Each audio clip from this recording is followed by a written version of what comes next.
pleasant good evening, Samoa, for the sake of our non-Samoan speaking audience. Pleasant good evening and welcome to another edition of our Tulino program. Tonight, we have the great pleasure of welcoming our special guest on our show tonight. He'll be appearing on a couple of our episodes. It's a pleasure to welcome Dr. Peter Baofu. Dr. Peter Baofu is an American visionary and author of 144 theories and visions with 178 scholarly books and many other numerous articles that he's written, and he's well known all over the world. He's been around the world on various television stations, and also his books and his scholarly writings are used on various universities around the world. It is a pleasure to welcome you, Dr. Baofu, to NUS TV this evening. Okay, thank you for having me. Okay, well, to start off, I thought I would just talk a little bit about yourself, and it's your opportunity just to tell the audience who you are and what you are about. And I've noticed that you've been all over the world on various television stations doing interviews. And I wanted you just to touch base on why is it important for you just to get the message out to people about yourself. Yeah, you had mentioned some of my works already, so maybe I can just add a few more.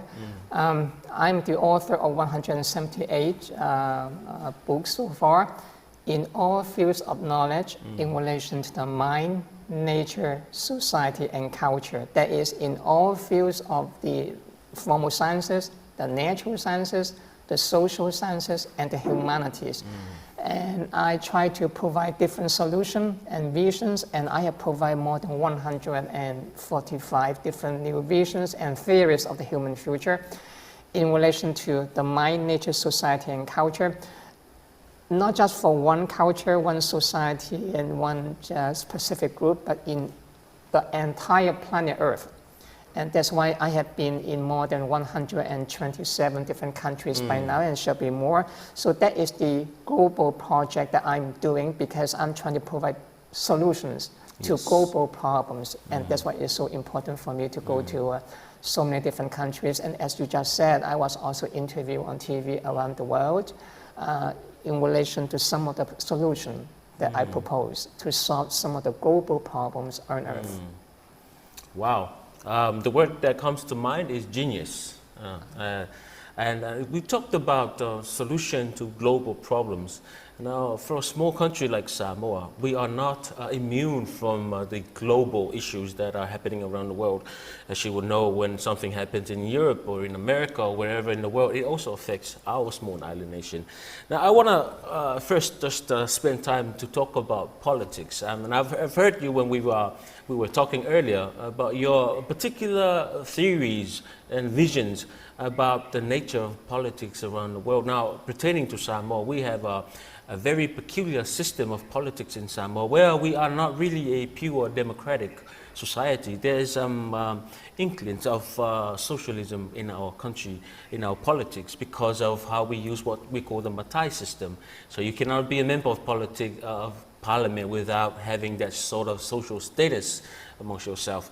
Now, I understand that we've talked about your visions about democracy. Let's start with democracy. Tell us a little bit about your vision of where democracy is heading into. Yes, what you mentioned about the system in Samoa, and you mentioned about socialism.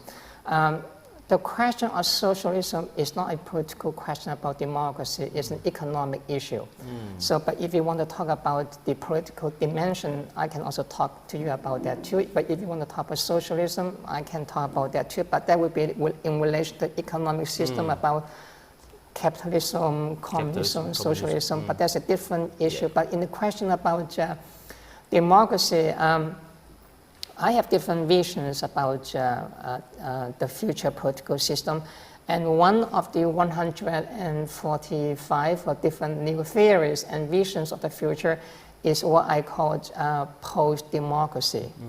Now, post-democracy is the term that I propose to refer to the future political system, not just on Earth, but also in outer space. And there will be different versions of that political system, which is to challenge the conventional wisdom that we have nowadays about the political system, namely democracy as the best political system on earth and in history. I think it's just propaganda of our time. This is true especially at the end of the Cold War, in the US especially, and also in the West. People used to believe that democracy and, for that matter, capitalism, they are the two best political and economic systems in history. I think that's not true at all. And I predict that democracy, as we understand it, will not survive. It will be replaced by a new political system I call the post-democracy. Now, post-democracy is not one version. There are many different versions in the future, just as the democratic system that we have on earth. There are also a lot of different versions. You can talk about the liberal democratic system in the US versus the version that you have here in Samoa, or versus the one in China, versus the one in Japan, and versus the one in Germany, versus some of them in Africa. So they are very different from each other. But the same logic, post-democracy, in my prediction and also in my work, I identify different versions of them. So that is a short answer to your question. I just wonder what you have in mind about that. I wonder, because I would be safe to say that it's a sort of a Western ideology that was pushed towards a lot of the third world countries. There's a vision of democracy as being the best political system for countries. I wonder, what do you identify as some of the core issues or concerns with democracy now? Why do you think it won't survive? What do you see as some of the various issues that will lead to that? Let me answer your question, but before I do that, let me make a correction about the notion that democracy is a Western ideology, as you just said. That's not true, because I think that there's a Western-centric understanding of the history of democracy. Democracy was not invented in the West, so you have to be very clear. And that is part of the Western-centric understanding, interpretation of history. You can go into the Indian and Chinese civilization, and you can understand that even the more democratic way of governing was already in ancient civilization, not just in the West. So it's a Western-centric interpretation of history, especially after the rise of the modern West and the European colonial legacy around the world, and they try to colonize and try to conquer the rest of the world and portray that everything is always the beginning, and the source of that is always the Western standpoint. So that's not true at all. But anyway, what are the major problems confronting democracy nowadays that, as I just said before, which can predict that it will not last? There are many different problems. Let me give you just some examples. A good example is what is happening in the US, and even before that, the Trump administration. That is a good example. That is called the free world and the bastion of liberal democracy. And just look at what Trump did in the name of democracy.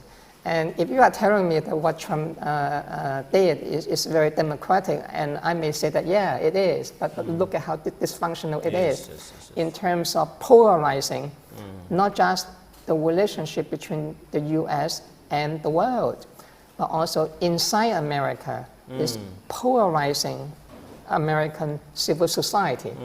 And not only that, internationally, it's not just that the Trump was polarizing the relationship between the US and some other countries, even the Western allies. The way that he treated, I mean, the UK or Germany or Japan, or, I mean, those are allies of the US. Now, is that democratic? Well, I'm sure that you will say it is, but if it is, I think that it does not tell you very well about what might happen in the future. So that's just some examples. And domestically, there's another example that I can tell you is that look at the problems right now. Trump is gone, we have Biden. Look at the civil society in the US, how they have been polarized by different opposing groups. You have MAGA, which is the Trump group on the far right, but nowadays you have a lot on the radical left. Woke is one of them, for example. Cancel culture is another one. Look at how they have polarized American society. Now, do you think that this will continue like this? And why do you think that this is so polarizing? So, but doesn't mean that it's not democratic? No. What is happening is very democratic. Yes. But this is exactly what I mean. Democracy is dysfunctional in many different ways. In the name of democracy, look at all those major powers on earth and how they have been colonizing the rest of the world. And here in Samoa, you used to be colonized and conquered by whom again? Germany, New Zealand. Germany, New Zealand. Yeah, so is New Zealand a dictatorship? No, a democracy. But how do they colonize you? And conquer you now. Do you think that's a wonderful thing to have? Oh, no. So this is exactly what, and also slavery in the US, and African slavery in Africa. Now, how about that? So this is exactly why I mean that democracy has created a lot of problems on earth and become there are a lot of sufferings created by democracy. I just give you just 2 examples.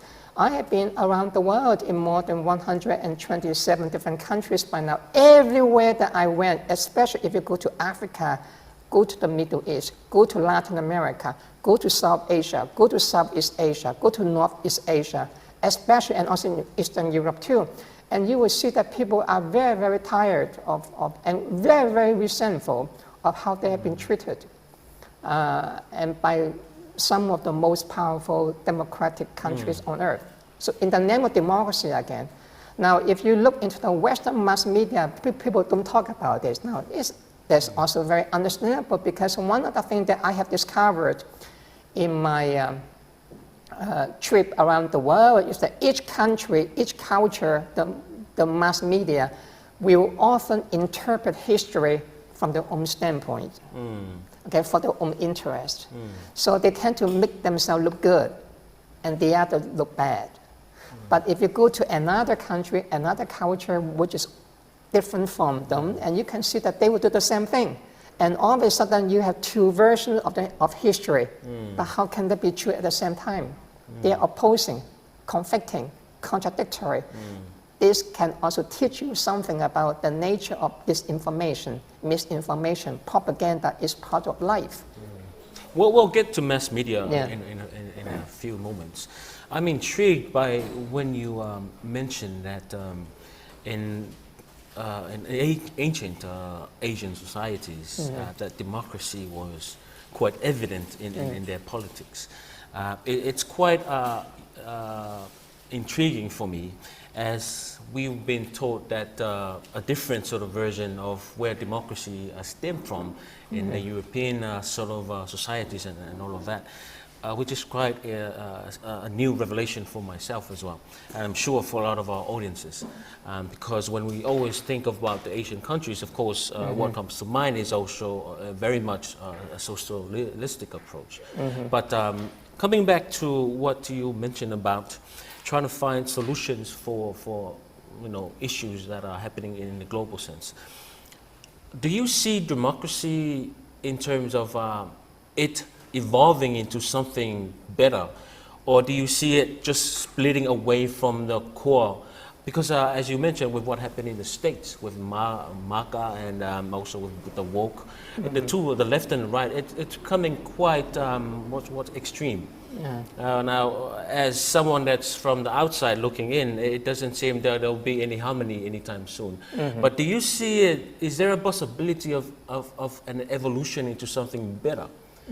Or do you see that it will be a total change? I think both, and that's why, in fact, I wrote my book, I proposed this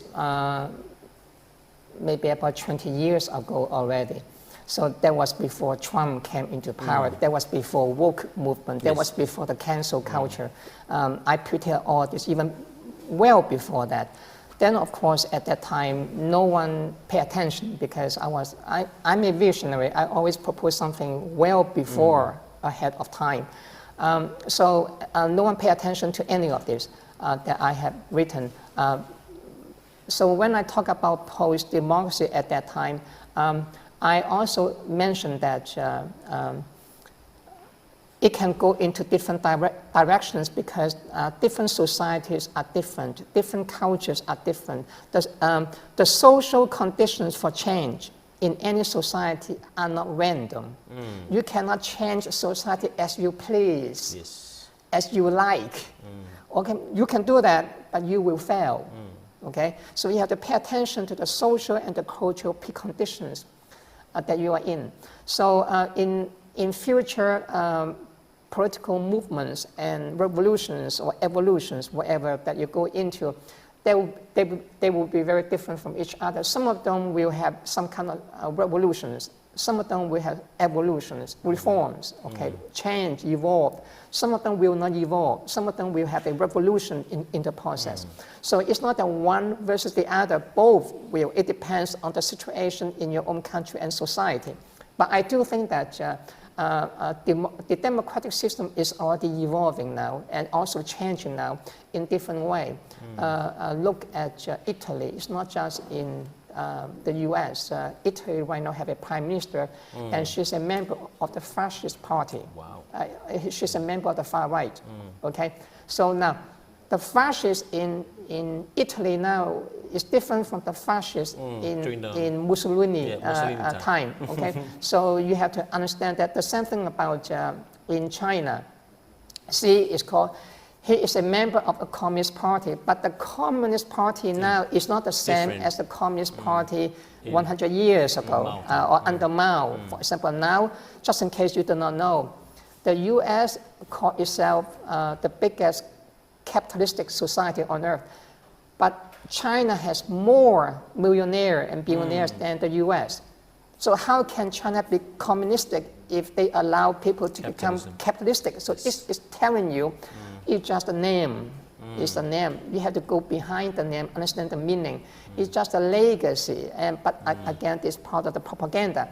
So yes, to answer your question in a brief way, they will go through different versions, different ways, but it depends on the situation of the society. Some of them will have a social reform, some of them will have this kind of revolutions going on. Interesting. Dr. Peter Baofu, it's been a pleasure talking to you. Thank you very much for availing your time to spend with NUS TV. And I'm sure our audiences, as myself, have, I've been intrigued, I've been educated, I've been enlightened, and I'm sure that our audience have felt the same. Thank you very much for being part of this discussion. And with that, ladies and gentlemen, brings us to the end of our program.